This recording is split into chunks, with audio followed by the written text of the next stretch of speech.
It is the summer of 1953. We are in New York City, and it is hot. I don't mean just a little bit warm. I mean the kind of heat that melts the asphalt and makes the air feel like it's sweating. Oppressively hot. Yeah. Yes, sultry. Queer and sultry, as Plath puts it. And right in the middle of this sweltering, sticky summer, everyone in the city is talking about one thing. And it's not the Yankees, it's not the weather, it's an execution. The Rosenbergs. Right. Julius and Ethel Rosenberg. And this is where we start our deep dive today. We're looking at chapters 1 through 13 of Sylvia Plath's The Bell Jar. Now, usually when people think of this book, they think, sad girl in college. But Plath doesn't start with college. She starts with the electric chair. It's such a jarring opening. I mean, the very first sentence of the novel is, it was a queer, sultry summer, the summer they electrocuted the Rosenbergs, and I didn't know what I was doing in New York. That line always hits me hard because, okay, we know this is a story about a young woman named Esther Greenwood who has this glamorous internship. She's supposed to be having the time of her life, right, but she's obsessed with this grisly news story. For those of you who maybe didn't live through the 50s, can we just pause on the Rosenbergs for a second? Why is this such a big deal to her? It's crucial context. The Rosenbergs were a couple convicted of spying for the Soviet Union, specifically for passing on atomic secrets. They were sentenced to death by electrocution. In 1953, the Cold War paranoia was just at its absolute peak, the whole Red Scare. Right, McCarthyism and all that. Exactly. But for Esther, it's not really about the politics. Yeah. It's about the method of death. She says she's stupid about executions. Exactly. She can't stop thinking about the physical reality of it, being burned alive along the nerves. She imagines what it feels like to be strapped into that chair. It just completely sets the tone for her entire internal state. She feels like she's living under this constant threat, even though on the surface she's drinking cocktails and going to fashion shows. It's a really heavy metaphor right from the get-go, the idea of electricity, of burning nerves. It feels like such intense foreshadowing. It absolutely is. I mean, later in the book, Esther herself is going to be subjected to shock therapy, which is, electricity applied directly to the brain. So Plath is drawing this parallel right from page 1. Wow. Between this kind of state-sponsored violence and the way society treats mental deviance. That is dark. But it explains why she feels so out of place. She describes herself in this really specific way. She says she feels very still and very empty, the way the eye of a tornado must feel, moving dully along in the middle of the surrounding hullabaloo. That image of the glass eye, or the eye of the tornado, is the first glimpse of the bell jar concept, even before she actually uses the phrase. Everyone else is spinning around in this whirlwind of excitement, the hullabaloo, but she is stuck. She's just stuck right in the center. She's numb. She calls herself a numb trolley bus. Which is such a weird cell phone. I felt like a numb trolley bus. It's so unglamorous. It's completely depersonalized. A trolley bus just follows a track. It has no agency, it just goes where the wires tell it to go. Yeah. And that's Esther's life in New York. So let's talk about this life in New York. Because if you just look at her resume, Esther Greenwood is a winner. She is one of 12 college girls selected from all over America to work at this fancy fashion magazine. It's the dream. You have to think, the devil wears Prada, but with more white gloves and chaperones. And free stuff. The amount of free stuff they get is just insane. The swag bags of 1953 must have been something else. Seriously. She lists it all out. They get ballet tickets, passes to fashion shows, hairstyling, advice on their complexions. But there were some specific items that really stood out to me as, just bizarre. You're thinking of the starfish, aren't you? I am 100% thinking of the starfish. She mentions a sunglasses case made of white plastic with colored shells and a green plastic starfish sewed onto it. It's so kitschy. It just sounds so cheap. They sound so tacky, and she knows it's tacky. But she also seems to attach this weird weight to it. Well, think about what those gifts represent. They aren't really gifts. They're bribes or marketing. Esther's smart enough to see right through it. Right. It's just advertising. Exactly. She knows the magazine, and the advertisers want these 12 wholesome American girls to go back to their campuses and push these products. The starfish, the makeup kits for brown eyes. It's all commodified femininity. So she feels used. She feels like a vessel for advertising, a walking billboard. She says she should be having the time of her life. She should be steering New York like her own private car. But instead, she's just drifting. And she gets rid of the starfish later, right? Yeah, she mentions later that she gave the starfish to a baby to play with. It's like she's trying to discard the evidence of this time where she was supposed to be happy but just wasn't. That disconnect between what you should feel and what you do feel is the core of the whole book, isn't it? It's the engine of her depression, that huge gap between expectation and reality. And that gap gets personified really, really clearly in the other girls at the hotel. Right, the other 11 lucky winners. We don't meet all of them, but we get two very distinct archetypes. We have Doreen and we have Betsy. It feels like a battle for Esther's soul is playing out between them. It really is. It's the classic angel and devil on the shoulder. Let's start with Doreen. Doreen is the cool girl, the rebel. Doreen is the total cynic. She's from a society girls' college in the South. She has this white hair like cotton candy, and she wears these lace outfits that Esther describes as the color of sin. Color of sin. I love that. It's 1953. You can't just say sexy. But Doreen represents the Adid. She's rebellious. She sneers at the magazine editors. She smells of sweat and fern. She skips the scheduled events. And Esther is just magnetic toward her. She is. She says Doreen has a secret voice, speaking straight out of her own bones. That's such a powerful line. It's like Doreen is saying all the things Esther is too afraid to even think, let alone say. Exactly. Doreen validates Esther's internal darkness. Esther's tired of being the good student, the scholarship girl. Doreen offers an escape from all that pressure. But then there's Betsy. The Pollyanna cowgirl. I felt bad for Betsy. Esther is so mean to her in her head. Oh, she is. But Betsy is from Kansas. She has the bouncing blonde ponytail and a sweetheart of Sigma Chi smile. She is wholesome, she is earnest, and she genuinely loves the internship. She really wants to save Esther from Doreen. There's that story Betsy tells, or rather the situation Betsy gets into with the corn. I found that so strange. Oh, the corn yields, yes. Can you please explain this? Because I read it and I was like, wait, is she crying about vegetables? She is, 100%. Betsy and Esther are in a TV producer's office, and Betsy starts getting all emotional and crying about male and female corn yields in Kansas. It's meant to show how deeply connected she is to the land, to real things, unlike this fake plastic New York world. But to Esther, it just looks ridiculous. It's alien. But here's the thing, and this is the key part. Esther says she resembles Betsy at heart. That's the tragedy of it. Esther is a good student. She is at her core a wholesome girl from New England.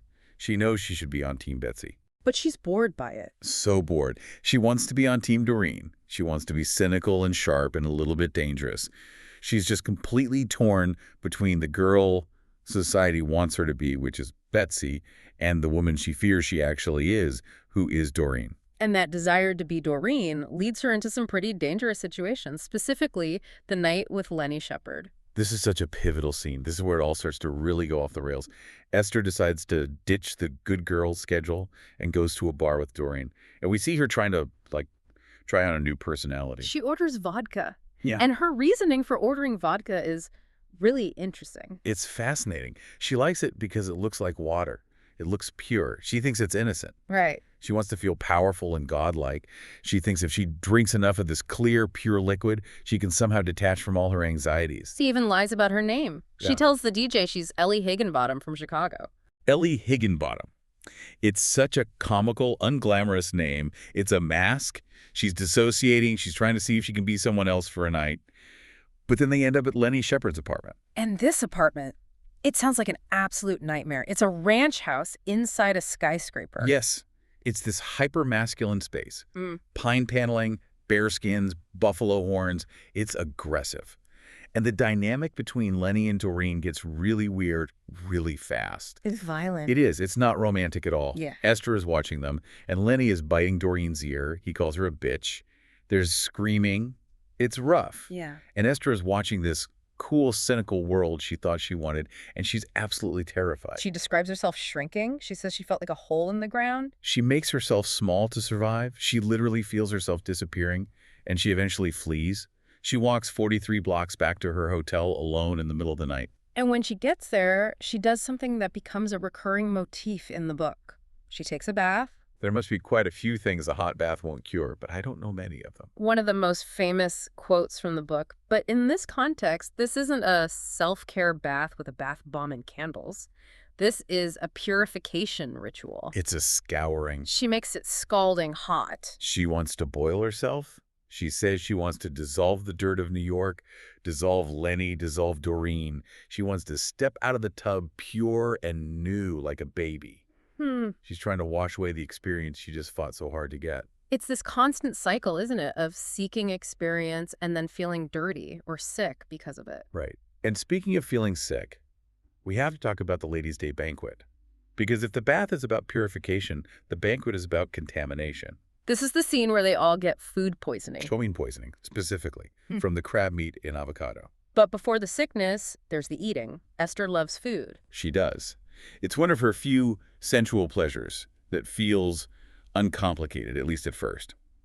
She talks about her grandfather, who was a head waiter, and how he taught her to appreciate luxury food. Right, the caviar. The caviar. Yeah. At this banquet, all the other girls and the editors, they're all dieting. They're picking at their salads. Esther's just shoveling it in. She's loading up. She's paving her chicken slices with caviar. She's consuming everything. It's a rebellion against the diet culture of the magazine, against this idea that women should take up as little space as possible.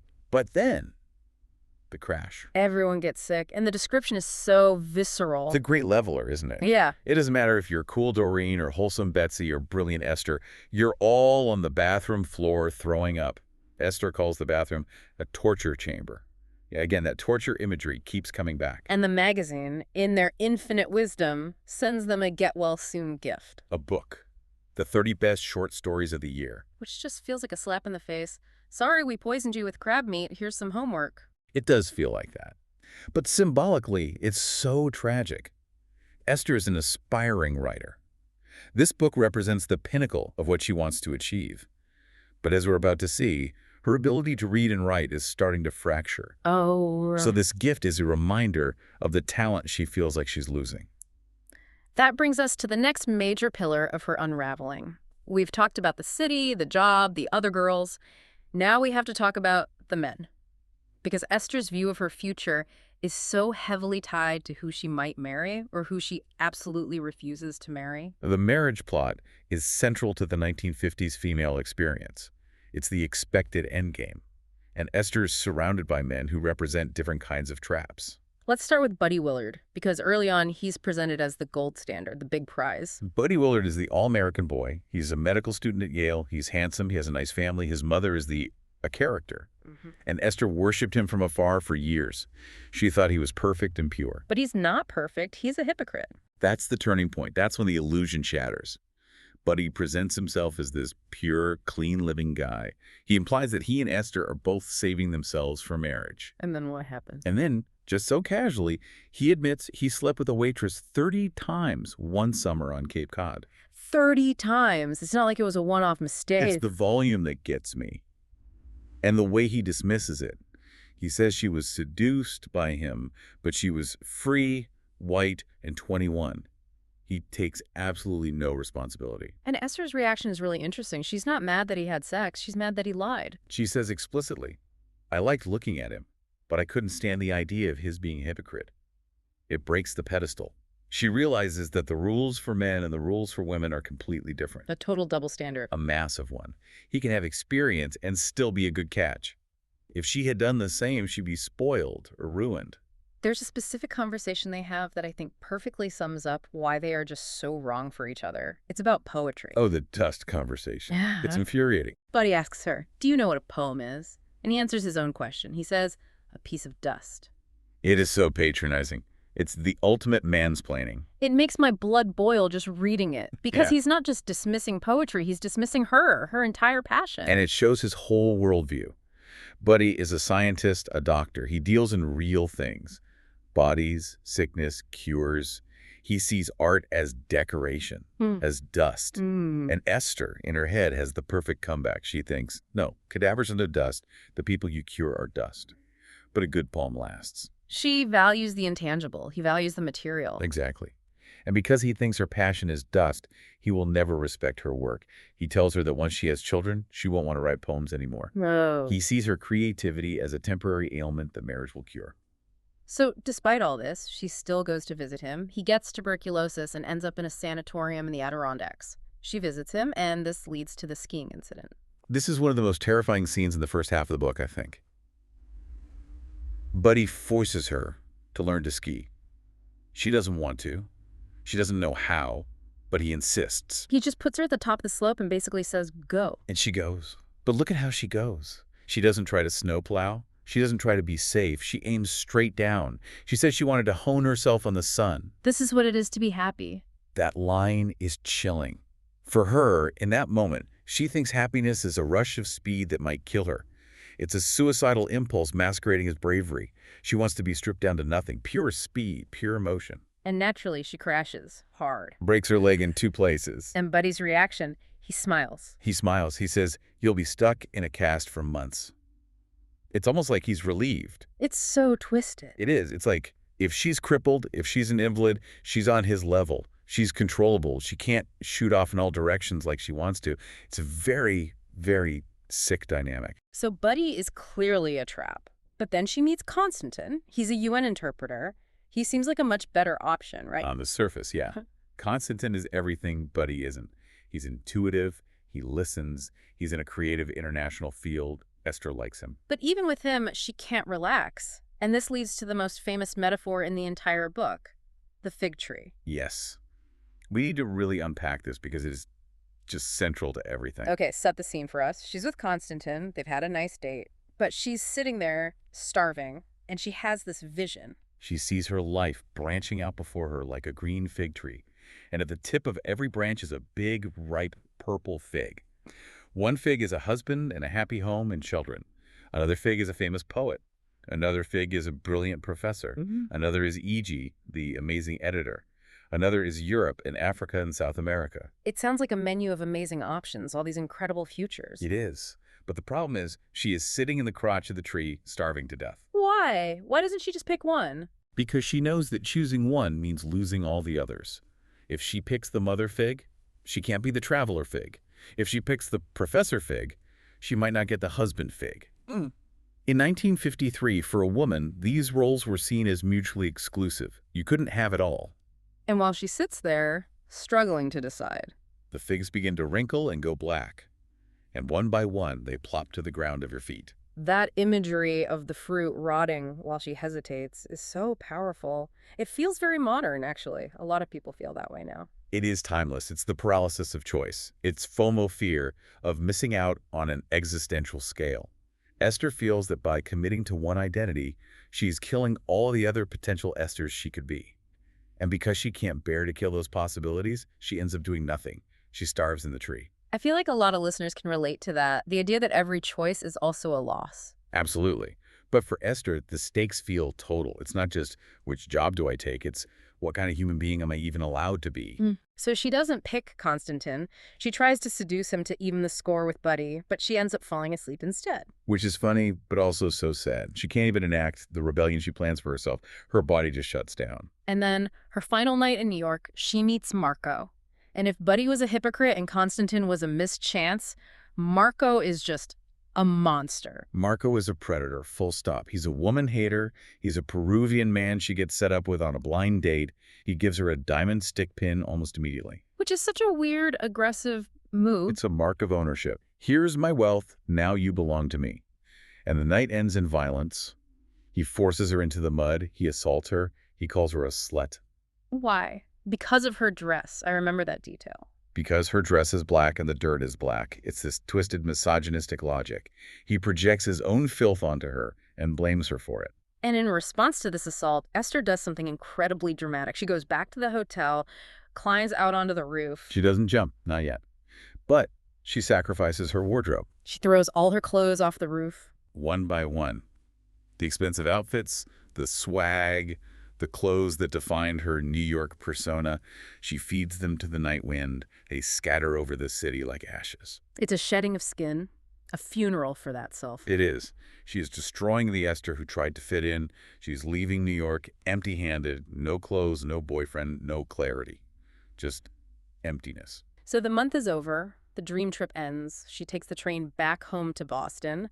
And this is where the descent really, really accelerates. The transition is brutal. She goes from the glittering skyline of New York to the quiet, suffocating suburbs of New England. Her mother meets her at the station, and the first thing her mother says is bad news. Well, first, Esther looks terrible. Her mother says she looks like a sick Indian, yellow and tan from the sun, but unhealthy. And then she drops the bomb. You didn't make that writing course. This was the plan, right? This was the next step. Esther was supposed to spend the rest of the summer in a prestigious writing seminar at Harvard with a famous author. It was the lifeline. It was the structure. Esther thrives on academic validation. Without that course, the summer stretches out in front of her like a desert. She says she felt the air punch out of her stomach. The bridge to her future just collapsed. So she's stuck at home in the suburb. With her mother and the neighbors, who are always watching. We have to talk about the neighbor, Dodo Conway, because Esther seems absolutely obsessed with her. Dodo Conway is the nightmare version of the mother fig. She's a Catholic woman who lives down the street. She has 6 children and is pregnant with a 7th. Esther calls her a Catholic breeder. It's harsh, but it shows Esther's terror. Dodo lives on Rice Krispies and milk. She's entirely consumed by motherhood. To Esther, Dodo represents the total erasure of the self. She's a symbol. She's a warning. Watching Dodo wheel her baby carriage back and forth is like watching a prisoner walking the yard. And in this environment with nothing to do, Esther's mind just back. It stops working. The symptoms become undeniable here. It's not just a bad attitude anymore. It's physiological. She stops sleeping. She counts the nights. It's eventually 21 nights without sleep. Can you imagine? 3 weeks without real sleep? That alone is enough to induce psychosis. And then she loses the ability to read. This terrified me more than anything else in the book. She picks up a book, Finnegan's Wake, and the words go crazy. And why Finnegan's Wake? That's important. That is arguably the most difficult, complex novel in the English language. It represents the peak of intellect. Right. Esther tries to read it to prove she's still smart, still herself. But the words turn into alphabet soup. They twist and jiggle and make no sense. It's the ultimate betrayal. Her brain, her greatest asset, is failing her. She tries to write, too. She decides, okay, I'll write a novel. But her handwriting comes out like a child's large, jerky, uncontrolled loops. Yeah. She writes one sentence about a girl named Elaine and then stops. She realizes she has nothing to say. She feels like she has no experience. Right. She thinks, how can I write? I've never had a baby. I've never seen anyone die. She feels completely empty. And that feeling of stupidity is crushing. She even looks up the requirements for her mother's city college, thinking maybe she'll just be a stenographer or an ordinary English major. And she realizes she doesn't even have the basics for that. She missed a credit in Old English. She wouldn't even be accepted at the local school. It just confirms her worst fear, that she has been a fraud all along. So she needs help. Her mother finally realizes something is seriously wrong. They go to a doctor. Enter Dr. Gordon. Dr. Gordon. Yeah. If there is a villain in this story, it's him. He is the embodiment of the problem. He's a psychiatrist, but he doesn't seem to do much listening. He's described as young, handsome, and conceited.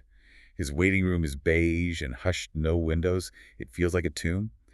And on his desk, there is a photograph. The family photo. A beautiful wife, 2 beautiful children, a dog. It's the perfect American family. To Esther, that photo is a weapon.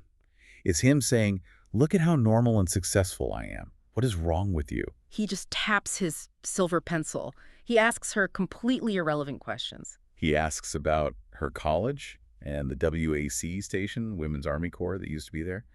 He's making small talk while she is dying inside. He doesn't listen to a single word she says. He talks to her mother, not her. And his solution isn't therapy. It's not medication, at least not at first. It's shock treatment. Electroconvulsive therapy, ECT. But in 1953, the way it was administered, at least in Dr. Gordon's private hospital, was barbaric compared to how it's done today. She goes to his hospital, and it looks like a country club on the outside. But inside, the patients are like shop dummies. They're lifeless. And the treatment... There's no anesthesia mentioned, is there? In Esther's experience, no. She is awake. She has a wire to bite on. And then the electricity hits. She describes it as being shaken like the end of the world. The burning he feared with the Rosenbergs has finally arrived. But it's for her. And it doesn't help. It doesn't work. It makes her worse. Because now she has the trauma of the treatment on top of the depression. And she wonders, what did I do to deserve this? She views it as punishment, not a cure. She thinks Dr. Gordon is electrocuting her because she is bad. Because the cure failed, she decides she has to take matters into her own hands. This is where the suicide ideation turns into action. And it's a progression. It's very methodical. She doesn't just jump off a bridge immediately. She shops around for a method. She starts with the razor. Right. She prepares a warm bath. Again, that bath imagery, but twisted. She thinks of the Romans opening their veins. But when she holds the razor to her wrist, she can't do it. She says her skin looks too white and defenseless. It's her body resisting. Her mind wants to die, but her body doesn't. She practices on her calf. She cuts herself, sees the blood. but she can't make the fatal cut on her wrist. The thumb that holds the razor refuses to obey her brain. Then she tries hanging. She tries to use the cord of her bathrobe, but she's clumsy. She can't find a place to tie it. The ceiling is too smooth. It's almost a dark comedy of errors, which makes it even more tragic. She wants to die, but the physical world just won't cooperate with her. She even talks to a guy about it. She goes on a date with a boy named Cal. This is such a weird, surreal scene. They're on a beach, and she asks him, if you were going to kill yourself, how would you do it? And he answers. He's not even fazed. He suggests a gun. Esther thinks about it. She thinks about her father's gun. But she dismisses it. She's afraid she'll miss and just blind herself. She doesn't want to be maimed. She wants to be gone. She considers the Japanese method disembowelment. Too painful. Too messy. She considers drowning. This brings us to the end of the section we're covering today, the attempt at the beach. She goes to a beach near Deer Island Prison, a place from her childhood. She sits on a log and waits for the tide to come in. She thinks she can just sit there and let the water take her. But the water is freezing. And her body revolts. She says her flesh winced in cowardice. Her heart keeps beating. This is the crucial insight Plath gives us. The mind wants to die, but the body wants to live. I am. Her heart beats against her will. So she picks up her shoes and walks back. Still alive, still trapped. The bell jar hasn't lifted. She is walking back into the same suffocating silence she tried to escape. It is such a bleak place to leave her, walking over those cold stones back to the life she hates. It is, but it sets the stage for the crisis that follows. She has tried everything. Work, men, writing, doctors, suicide. Nothing has worked. The collapse is total. So as we wrap up this first half of the book, what is the big takeaway here? Why does this story from 1953 still hit so hard for people today? I think it comes back to the fig tree, but also to this idea of performance. The performance. Yeah. Esther spent her whole life performing the good student, the promising writer, the future wife. But inside, she felt empty. When the performance collapsed, when she couldn't get up on stage anymore, there was no self underneath to catch her, just that glass eye of the tornado. And the bell jar itself descends. Right. To a person in the bell jar, the world itself is a bad dream. It's distorted. She is stewing in her own sour air. It's the ultimate terrifying isolation. So here is a final thought for you to chew on. We often look at Esther's paralysis, that inability to pick a fig, as a symptom of her mental illness. We say, oh, she's depressed, so she can't choose. Right. That's the clinical view. The illness causes the indecision. But I want you to ask yourself this. Is the paralysis a symptom of her sickness? Or is the sickness a symptom of a world that offered a brilliant woman a tree full of rotten, mutually exclusive choices? Could anyone sit in that tree in 1953 and not starve? That is the question. And I think Plath leaves the answer frighteningly open.